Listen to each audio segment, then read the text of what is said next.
कक्षा 12 हिंदी और सामान्य हिंदी दोनों के विद्यार्थी ध्यान दें। कभी कभी प्रश्नों में ये पूछता है कि कथावस्तु या कथानक पर प्रकाश डालिए। तो आज हम बहादुर कहानी का कथानक बताने जा रहे हैं। बहादुर अमरकांत की प्रसिद्ध कहानी है, जो एक नेपाली बच्चे के जीवन संघर्षों की कहानी है। जो एक छोटा बच्चा है, भागकर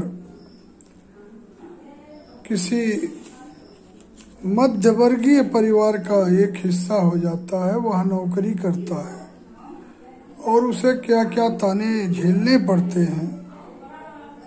कहानी का कथानक इस प्रकार है। दिल बहादुर एक पहाड़ी नेपाली लड़का है जो इस कहानी का नायक है। वह एक असहाय बालक है। उसके पिता की युद्ध में मृत्यु हो चुकी थी।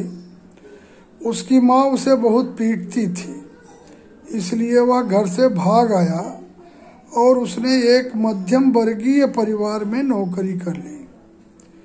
बहादुर बड़े परिश्रम से घर में काम करने लगा। गृह स्वामिनी निर्मला उसके काम से बहुत खुश थे।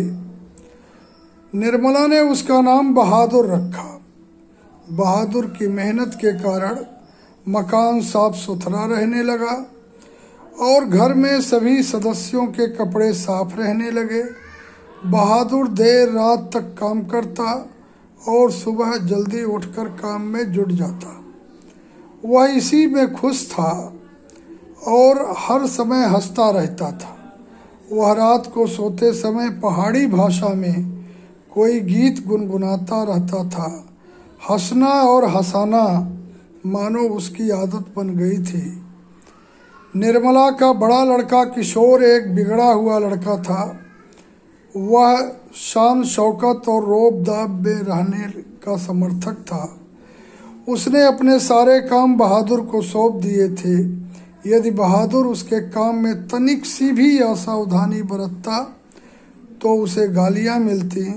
इतना ही नहीं, वह छोटी छोटी सी बात पर बहादुर को पीटता भी था। पीटकर बहादुर एक कोने में चुपचाप खड़ा हो जाता और कुछ देर बाद घर के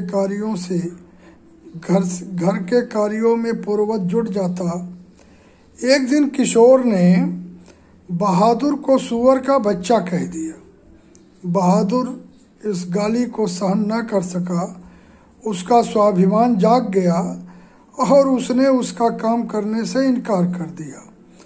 जब निर्मला के पति ने उसे डांटा तो उसने कहा, बाबूजी, भैया ने मेरे मरे बाप को क्यों लाकर खड़ा किया।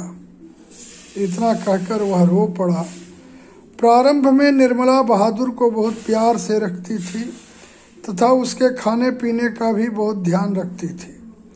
लेकिन कुछ दिन के बाद उसका व्यवहार भी बदल गया और उसने बहादुर की रोटी सेकना बंद कर दिया।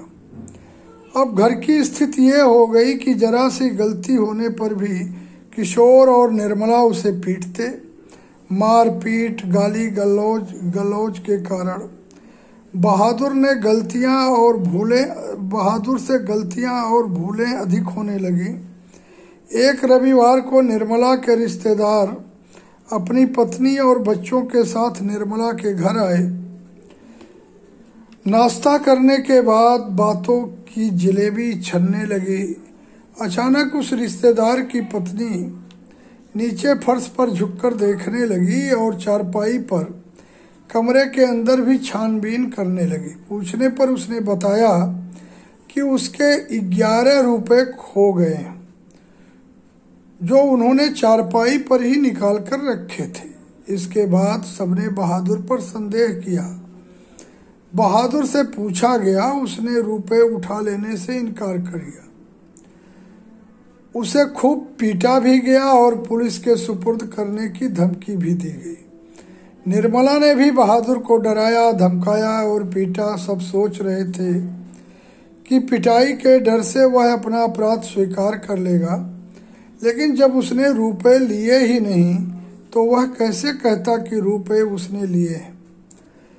इस घटना के बाद से घर के सभी सदस्य बहादुर को संदेह की दृष्टि से देखने लगे और उसे कुत्ते की तरह दुत्कारने लगे। उस दिन के बाद से बहादुर बहुत ही खिन्न रहने लगा और एक दिन दोपहर को अपना बिस्तर, पहनने के कपड़े, जूते आदि सभी सामान छोड़कर घर से चला गया। निर्मला के पति शाम को जब दफ्तर से लौटे तो उन्होंने निर्मला को सिर पर हाथ रख के परेशान देखा। आंगन गंदा पड़ा था, बर्तन बिना माजे पड़े थे और घर का सामान अस्त व्यस्त था। कारण पूछने पर पता चला कि बहादुर अपना सामान छोड़कर घर से चला गया। निर्मला और उसके पति और किशोर को उसकी ईमानदारी पर विश्वास हो गया था। उन्होंने कहा कि रिश्तेदारों के रुपए भी उसने नहीं चुराए थे। निर्मला, उसका पति और किशोर सभी बहादुर पर किए गए अत्याचारों के लिए पश्चाताप करने लगे।